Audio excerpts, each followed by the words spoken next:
Welcome home to USA Global TV and Radio, a place where dreams take flight, with authentic storytelling, diverse perspectives and meaningful conversations, where global stories unite and bridges are built beyond all borders. Discover world-class education, entertainment, hope and inspiration.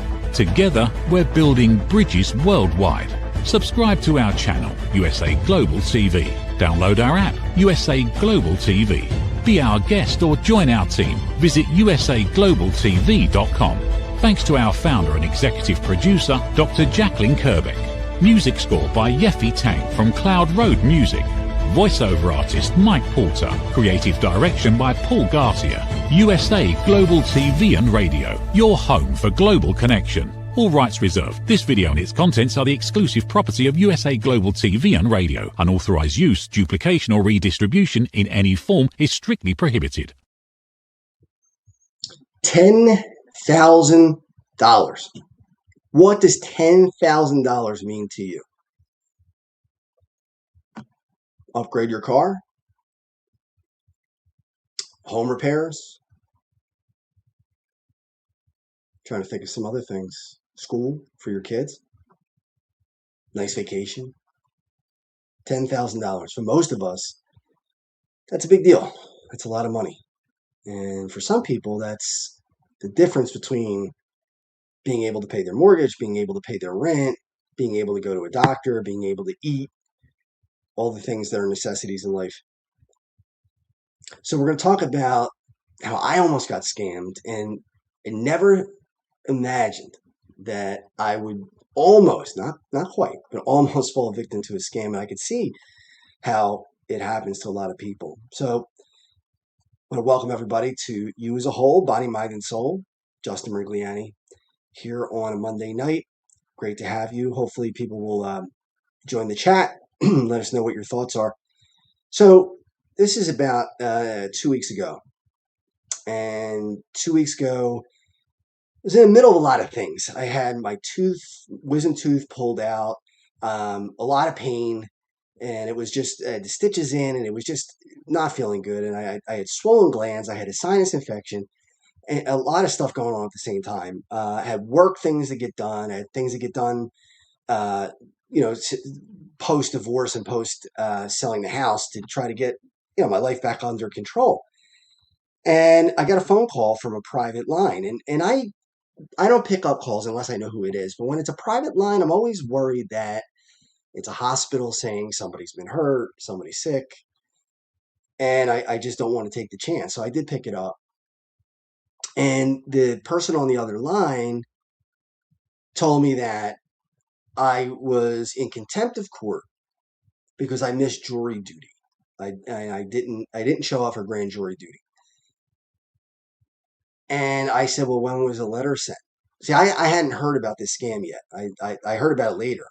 For some way, somehow, I didn't know about it for the news. And my thoughts were, well, it's probably either a scam or because I was in transition from one house to another, maybe it got lost in the mail. Maybe in the transfer. So when mail would go to the home that my ex-wife and my kids were in, they would take the mail to me when it would come in for me. And the kids would just say, here, Dad, here's your mail. And I asked him, I said, well, when did this letter come in? And he said it was signed for. Now I'm thinking, did my ex-wife sign? And did it get lost? No, I wasn't thinking that anybody was doing this with malintent. I just figured, could it gotten lost in a car? Could it all the things. So if that had not happened, if I had been living in the same house for a long time, I would have known that it was a scam right off the bat. But that gave me just a little bit of pause to say, I wonder if it really is true.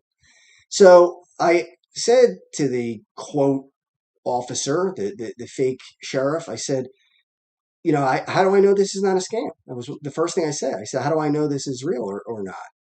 And he gave me a callback number, which checked out. Okay. And the whole deal was, he said, you can't hang up the phone. If you hang up the phone, you waive your right to I don't remember what it was called, but it waived my right to be able to not be in contempt of court, whatever it was. So I had to stay on the phone with him, and wasn't sure what to do. And I should have known better because he was stuttering, and I was thinking this doesn't sound like a police officer. But all my good instincts, I kept fighting. I kept saying, no, no, maybe this is real. Maybe this is real. Every time I thought, this is a scam. And I got into the car, and he handed me off to another quote officer, and they said, well, you got to drive over here to New Jersey, and I was in Pennsylvania where I'm living staying at the moment. And I had to get there, and I said, okay, and I had to pay for this, whatever it was, to get out of trouble. And I went to the bank like a dope and took out $10,000. And I had the money in several envelopes, scared to death that, if I drop one or somebody tried to rob me, I can't hold on to all those envelopes. Somebody might walk away with thousands of dollars. And I got in the car, and he asked me to read something. So I read it, and I'm thinking to myself, okay, why am I reading this? He's probably recording my voice. Again, I overrode my own instincts. I said, well, maybe this is true. And then what stopped me was when he said, take the money and turn it into Bitcoin. Immediately, I knew that was a scam. As soon as he said Bitcoin, I was out. I knew it wasn't true. So while I was talking to him, I took a screenshot of these amazing, and I wanted to show them today. I'll try it now and see if I can share my screen. I couldn't earlier, but I'll try it because I wanted to show everyone what these. Yeah, it's blocked. Okay, maybe some other time I'll bring them up, or I'll put them on YouTube or Facebook, whatever. But they were files that looked extremely, extremely official. It had the correct addresses of all these different places. It had pictures of the police station, which I know the police station. I've been in it before due to a car accident. So it checked out. They also had my phone number. Obviously, they called me. They had my birthday. They had my social security number. They actually told me. They said, is this your social security number? Or this is. They didn't say, is this? They said, this is your social security number. Now I'm like, all right, well, it seems legit. If nothing else, they have all my information anyway. So, like I said, when I got in the car, I put it in the chat GPT on the phone after they said Bitcoin. And obviously it was a scam. Yeah, I was angry. I said a few things that I can't say here, but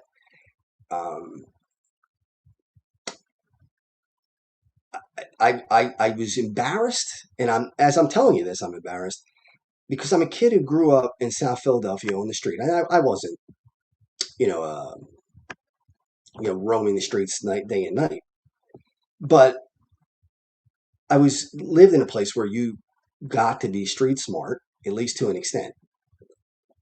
I know all the tricks, hold the keys between your knuckles, use windows as mirrors to know who's coming up behind you, don't be on your phone, always keep people in your peripheral vision, don't make eye contact, all the things that you learn when you grow up in the city.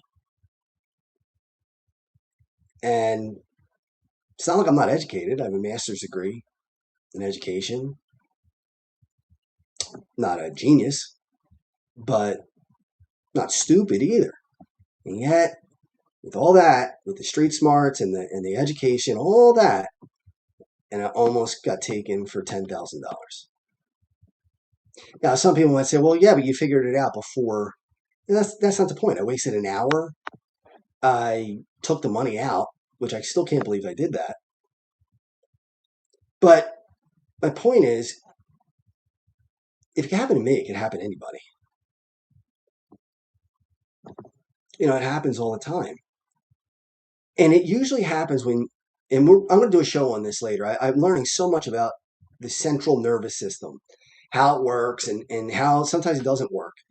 And once that central nervous system gets fried, once it's overloaded, you'll start making bad decisions. And mine was overloaded. I had the tooth issue, I had work issues, I had domestic issues, um, sinus infection. I was taking the antibiotics, and it was just one thing after another. And I just got weak and almost made a grave mistake. Now, if I lost $10,000, that would have it would be very painful. It would be really, really a tough hit, especially going trying to get back on my feet again with business and everything else since I was in the hospital and the divorce and all the other stuff that went on, and it knocks you back a little bit. So now that I'm moving in the right direction, a $10,000 hit would have been pretty tough. I don't know if I would get over it right away. It would take a while for me to rationalize, especially if I did it to myself by doing something foolish. But then I started to think about, would I survive if I lost $10,000? Of course, I would survive. I would go on. Like I said, I'd be angry at myself, angry at these horrible, horrible people who do this stuff. But at the end of the day, I'd be all right. Make the money back, no big deal. A year from now, just be a distant memory. But what if it's an older person who's on a fixed income and their rent or their mortgage is, I don't know, let's say it's low, 1,200 a month, whatever it is. So if you take $10,000 out of their account, that's almost, not quite, a year of 9 months, maybe 10 months, about 10 months worth, or 9 months, whatever. Can't do all the math in my head. 9 or 10 months worth of rent. So pretty much most of the year you've taken away their rent. Or if they have a mortgage. And again, going on the low side, let's say it's 1,200. That's a pretty low mortgage today. Well, again, subtract $10,000 from that person, and they might not be able to keep that house. They might not be able to stay in that apartment. Or even if they can, how are they going to make up the 10,000? What are they going to do? Are they going to not eat for a month or 2 or 3? They're going to go without medication for a month or 2 or 3? What's going to happen? I don't know, and I say this all the time. This show's not about answers; it's about questions. I don't know what can be done to stop this. I don't. I wish there was. I wish I did. If I had a way to stop it, then people would be a lot safer, and I would be a lot richer. And there are some. I froze my credit so nobody could open up a credit card in my name and my social security number. Um, I'm getting an app for a yearly subscription to scour the dark web and try to get my name off of the dark web. But here's the thing that I knew that a lot of people had their social security number compromised. I knew that was true without even looking, but I did the research. 80% of us, 80% of us have our social security number compromised, meaning somebody's got it and it's not you. And I didn't do the deep dive to figure out the 20%, are they mostly children who don't have credit, who don't own a car, don't own a house, so they don't have much of a record of their lives other than the social security number. So out of that 20%, I mean, how many are kids? Is it almost all of them? Or is it, whatever? Now, even if you're homeless, at one time you probably had a home, at one time you might have had a car. Your social security number's out there.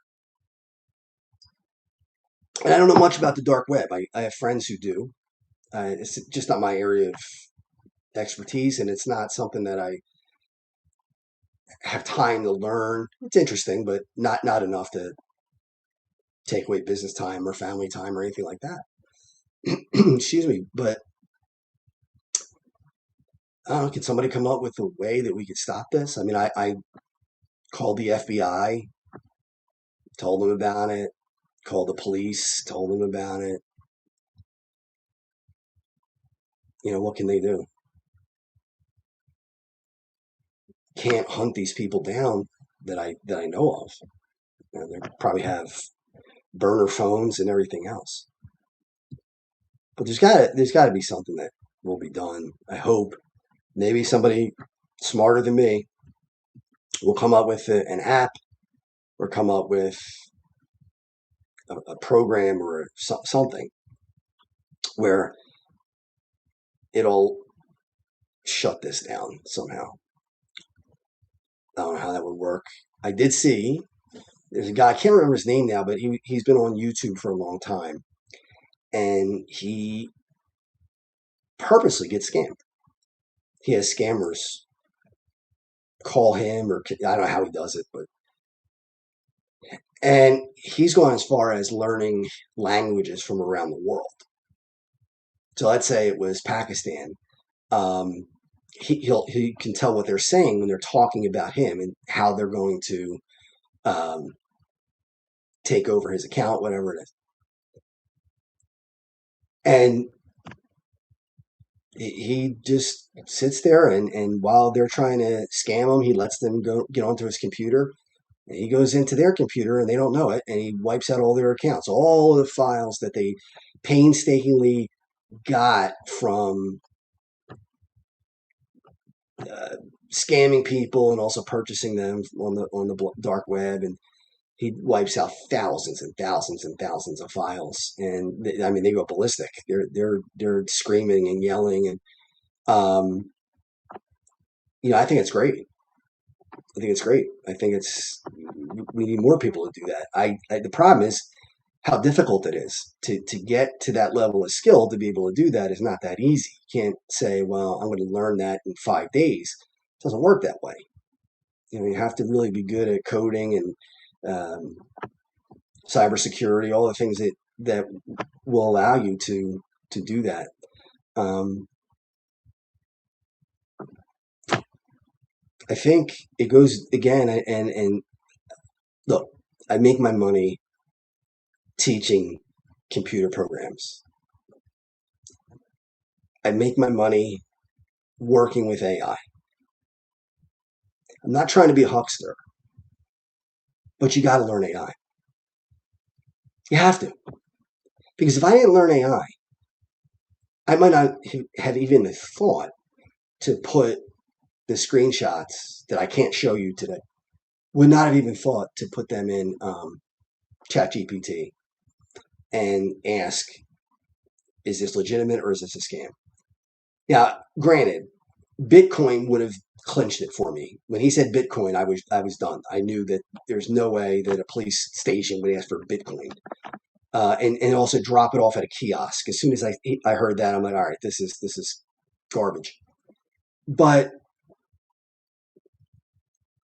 I double checked it anyway.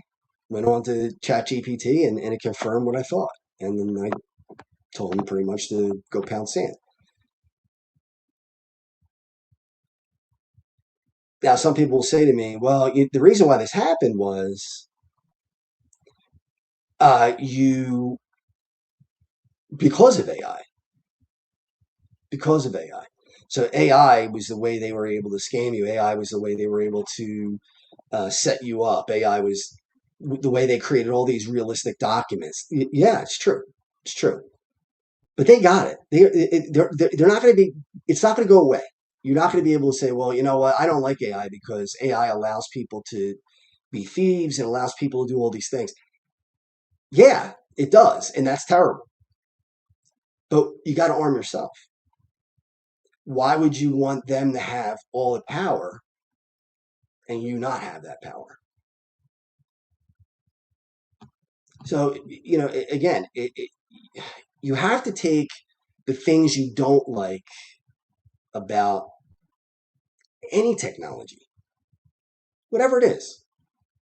Today it's artificial intelligence, and it's mind blowing what's changing. And yeah, people are going to abuse it. There's no doubt about it. But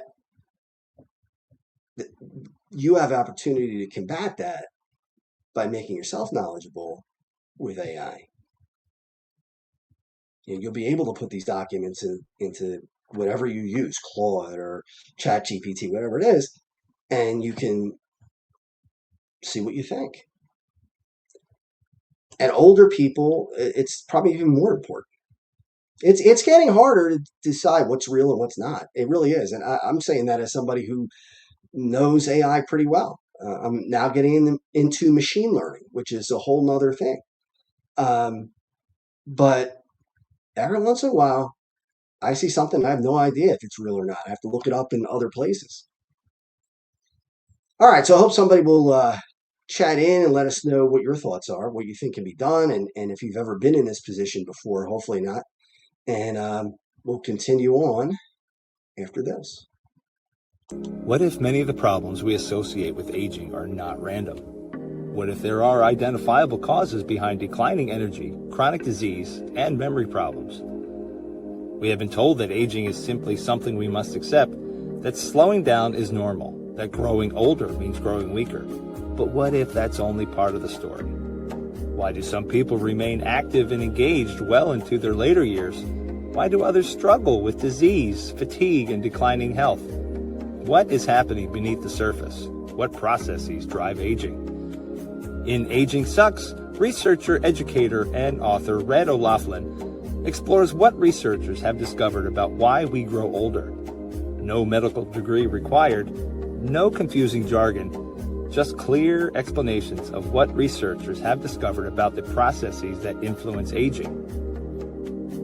You cannot stop aging, but understanding its causes may help you make better decisions about your health, your future, and your quality of life. Because understanding comes before action. Action creates hope. Aging sucks. End the guesswork. There is hope. Welcome back. So great book, by the way. Aging does suck. In fact, I have another pair of glasses that I wear. These are my readers. These are for distance. Yeah, it's not the greatest thing in the world, but you got to fight it as much as possible. And Red's book will help you not only accept age, but also turn back the hands of time a little bit. You can't do it completely, but in some ways. But I was thinking on the break about what should be the punishment for this. I don't know. If somebody's caught and can be tried for it, what should the punishment be? Should it be commiserate with whatever damage they've done? In other words, if an elderly person or couple loses their home because of it, should that be one punishment? If somebody like me lost $10,000 where it's painful, but it's not life altering, what's the punishment in that case? What if it's somebody who's a billionaire? Not much damage done there, but still theft. Still taking money from somebody who, and it's not yours.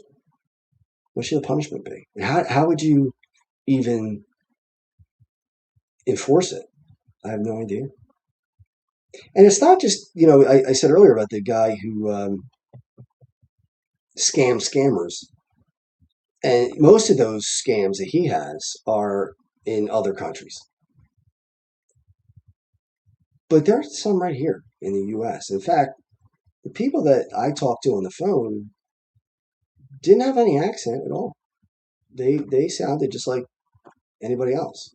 No accent. Sound like, if in fact, if any accent, they sounded like they had a Northeast accent, like I do. Philadelphia, New York, Boston. Well, Boston's a little different. They have a heavier accent, but they weren't foreign. or the stereotypical uh, scammer that we think of. The ones that this guy, I wish I could remember his name. One day I'll remember it and I'll mention it. Just amazing to watch him do that. It's fun.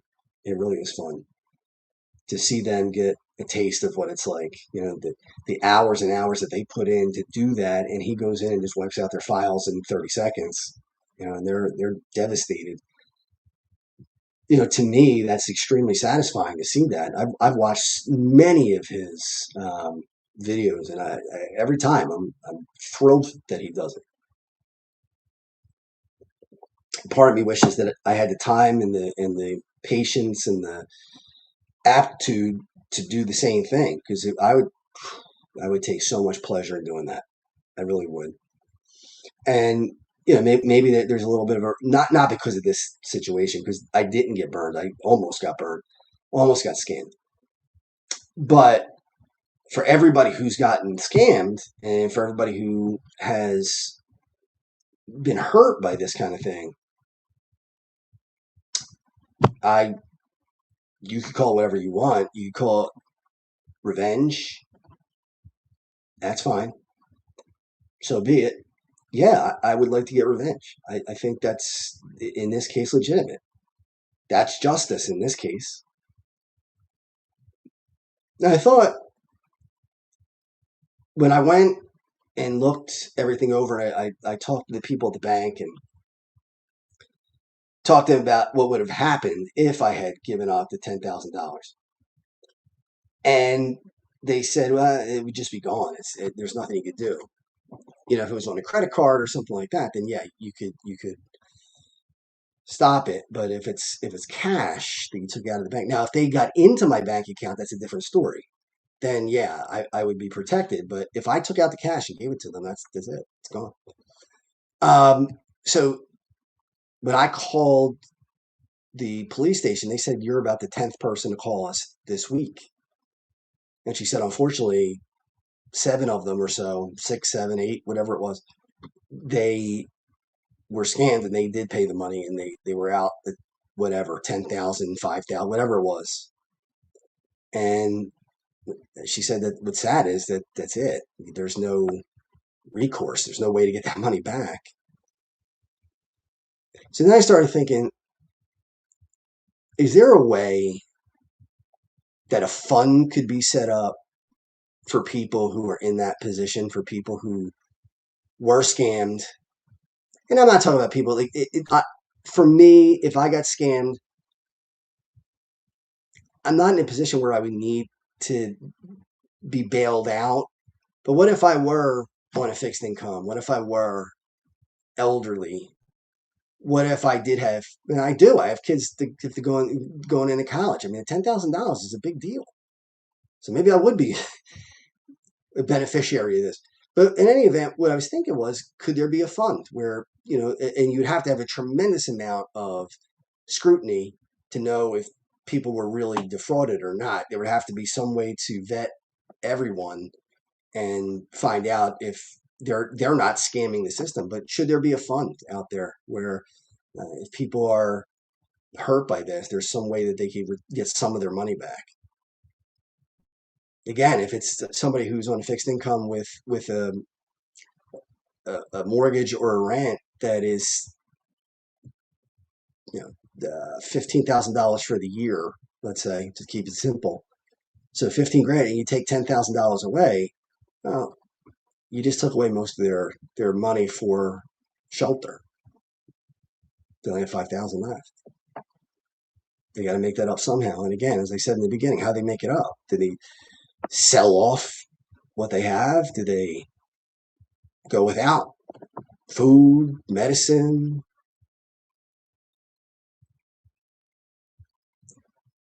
I don't know. Whenever I get into a situation like this, or an illness, or whatever it is, when I was in the hospital, the first things I think about are what can be done to fix this. And I haven't gotten really much done for many of the things that I try to champion. I have my charity and it's done well. It's not $1 million charity though. It's not something that's setting the world on fire.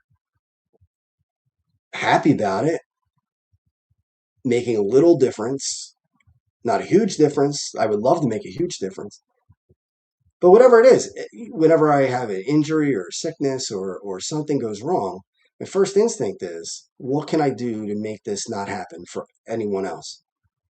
And it's not altruistic completely. I mean, some of it is. Some of it's altruistic. Some of it is because I want to help other people. But a lot of it is that's the only way you get to get back at them. Hey, you got punched. I want to punch you back. And again, people might look at that and say, well, that's revenge motivated. Okay, if that's what it is, it is. But hey, look, when I had my colon removed, I was pissed. I wasn't happy about it.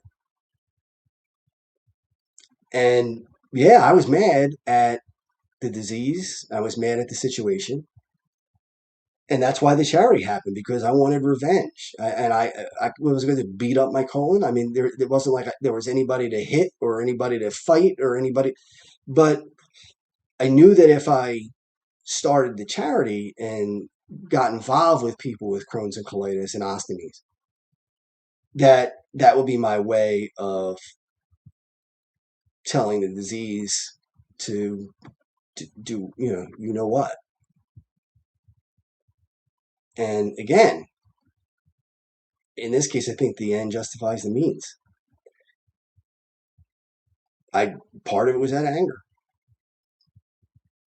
I'm not still angry about it. It's 11 years later. I mean, I'm not devastated by it. I don't think about it every day. But right now, as I think about it, it's like, why did that have to happen? Why, out of all the people in the world, not that anybody else deserves it, I'm not saying that, but how was it me? Like, how did that possibly be my reality? But then there are other people who have it way worse who probably say the same thing. Why is it me? Why did Justin get a chance to have the ostomy and I got colon cancer and, it spread and I'm in serious trouble? So they might look at me and say, well, you're the lucky one. I might look at somebody who's got a healthy colon and doing great and say, well, you're lucky. But the point is, I get frustrated when I don't have a way to make something better out of something bad. And this is just another one of those cases. And I didn't lose any money. I didn't lose a cent. All I lost was about an hour of time. Not that that's a big deal, but it makes me angry when I sit and think about all the people that I mentioned who need that money. And let's face it, anybody watching this, unless you are very well off, $10,000 really does make a difference. It may not be life changing, but it's certainly big enough that it's the difference between going on vacation this year and not, or paying a hefty part of tuition for your kids or not, home repairs, car, whatever it is. I mean, these things aren't cheap. And people are paying $300 a month in groceries right now, depending on what you buy, depending on how many people you have to feed. But $300 a month, that's a lot of money. Is that $3,600 a year? You just knocked out $10,000. That's what, almost 3 years worth of, a little less than 3 years worth of groceries. That's a hit. That's a hit. So I don't know. I mean, maybe people watching this can come up with something and figure out a way. I can't champion every cause. I mean, I want, that's my instinct is when there's something that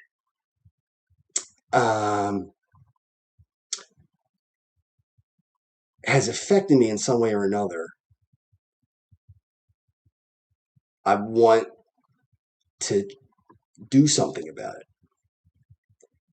And over the last year or so, I've really done a better job of realizing that I can't do everything. I can't champion every cause. I can't set up a charity for everything. But maybe somebody can. Maybe somebody can do something about this. Maybe they're, like I said, I have an idea of a fund. It would be a lot of work. It would take a lot of vetting. It would take a tremendous amount of people power and computing power and knowledge. But is it possible? And we raise money for so many other things that are really worthwhile. Cancer, muscular dystrophy, my charity for Crohn's, colitis, and ostomy patients, people who are victims of domestic violence, all these different things. And they're, like I said, they're all worthwhile causes. I'm not saying take money away from these places or these causes, but is this another one that we could do? You know, I've been very open about mental illness and my struggles with it for a lifetime. And yeah, I mean, I want to help people with mental illness too. I want to. I've been affected by it. I want to be able to help people get through it. It takes money to do these things. It's not like it's one of the most frustrating things is that even when you want to do something really, really that means a lot to you, that's something you dream about, something that you think about all the time, and knowing that a lot of it will never get done because there's just not the funds to do it. I don't know about anybody else, but I feel like a gerbil on a treadmill because you're on a wheel because you're running and running and running and running and running. You're not getting anywhere. I've always said that I wish, I even pray for this, that someday I have a ton of money. Yes, I will enjoy it. Yes, I will buy a house where I want to buy a house. Yes, I will get the car that I want. All those things. I'll enjoy it. I'll make sure my kids are set, rest of my family set. But man, there would be so many things that I would do with that money that I hope would make a difference, that my charity would be a lot stronger if there was cash in it, if there was more money in it, if I was able to pump tons of money into it. You know, people who struggle with mental illness, you know, different things to help them. You know, I saw people when I was in the hospital who, when they got out of the hospital, had no job to go to.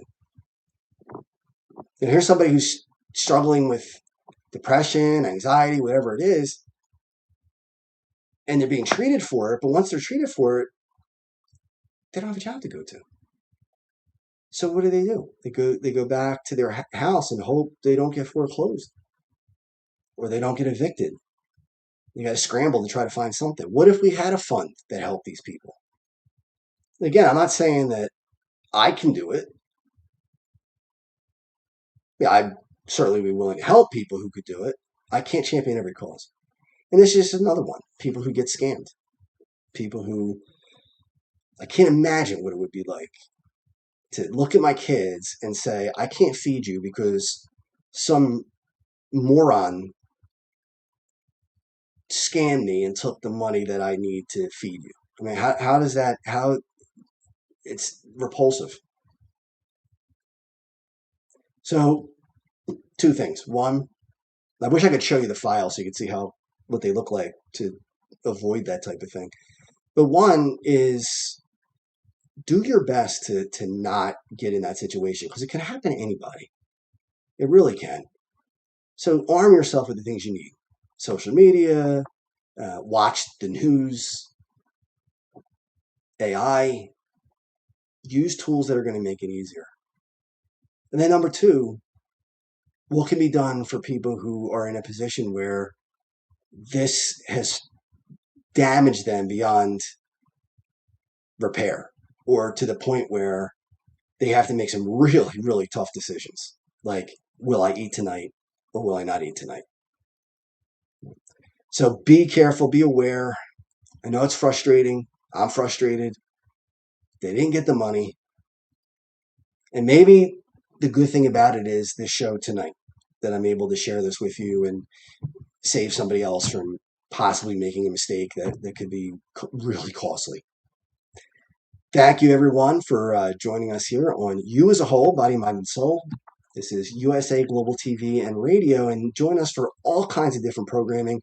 Dr. Jacalyn has created an amazing platform here where we get to share a lot of stuff, personal stuff, and knowledge about all different things. And we're happy to do it, and we're happy that you're a part of it. All right, I will see you next week. USA Global TV and Radio proudly presents Tracy Cram-Perkins, a dementia caregiving survivor teaching how to balance care with peace of mind. #1 resource for dementia caregivers. It's the book Dementia Home Care: How to Prepare Before, During, and After. Over 17,000 copies sold of this must-have guide. And now a testimonial from Tracy Smith. If I was to describe this book to someone who is going through a similar situation, I would underscore how important it is to have some sort of a tool or a guidebook to help you through certain stages. And there's so many, it's such an unknown topic to the average person. And to have this as a reference is essential. It's going to help you get through it personally, as well as help your loved one manage. To learn more, go to TracyCramPerkins.com. Tracy Cram-Perkins is an award-winning author.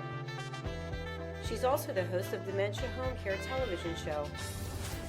Watch it here on USA Global TV and Radio. My Tummy Hurts by Dr. Jacalyn Kerbeck. Meet Jackie. She loves recess, running with friends and laughing on the playground. At school, Jackie tries to play like she always does, but suddenly the pain comes back. Lately, something feels different and her tummy hurts, sometimes a little and sometimes a lot. With the help of a caring teacher, a nurse, her mom, and a kind doctor, Jackie begins to understand what her body is trying to tell her. Sometimes tummy pain is more than a simple bellyache. Some children live with conditions like ulcerative colitis or Crohn's disease. Jackie listens to her body. She asks for help.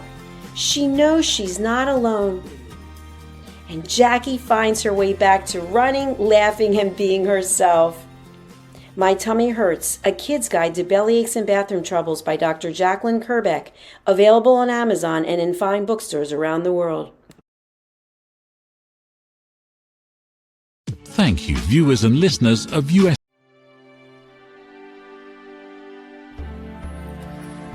Every day, we wake up knowing what we should do. We know we should take better care of ourselves. We know we should have the difficult conversation. We know we should stop making excuses. We know we should invest in our future. We also know we should take the first step. So why don't we? It's not because we aren't smart enough. It's not because we don't have enough information. And it's certainly not because we don't care. We live in a world overflowing with knowledge. Books, podcasts, videos, courses, experts, even artificial intelligence. We have more access to information than any generation before us. Yet so many of us are still waiting for the right time, waiting to feel ready, waiting until tomorrow. But tomorrow becomes next week becomes next year, and before you know it, another opportunity has passed us by. The truth is, knowing has never been the finish line. It's only the starting line. Our lives don't change because we know more. Our businesses don't grow because we know more. Our relationships don't improve because we know more. And our health doesn't transform because we know more. Everything changes when we act.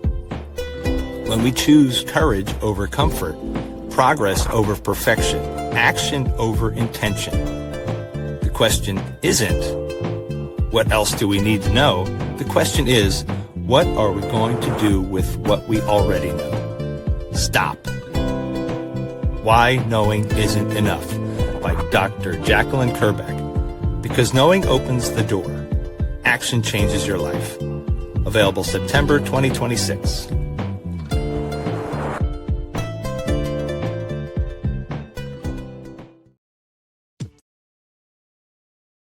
Thank you, viewers and listeners of USA Global TV and Radio, for joining us today. We're honoured to have your time and attention as part of our global community. At USA Global TV and Radio, we believe in the power of authentic conversations, meaningful connections, and creating a world of possibilities together. Want to be part of something bigger? Join our team of elevated listeners at usaglobaltv.com, a space where your voice matters and your ability to listen transforms relationships. Stay connected with us across all our platforms for thought-provoking discussions, expert insights, and empowering stories. Subscribe to our channels at youtube.com/c/USAGlobalTV. Follow us on social media and explore the endless opportunities we're creating for growth, learning, and inspiration. Together, we're not just broadcasting, we're building bridges and changing lives one conversation at a time. For inquiries, contact us at info@usaglobaltv.com. Produced by Executive Producer and Director Dr. Jacalyn Kerbeck. Voiceover by Mike Porter. Creative direction by Paul Garcia. All rights reserved. Visit usaglobaltv.com to view our full terms and conditions.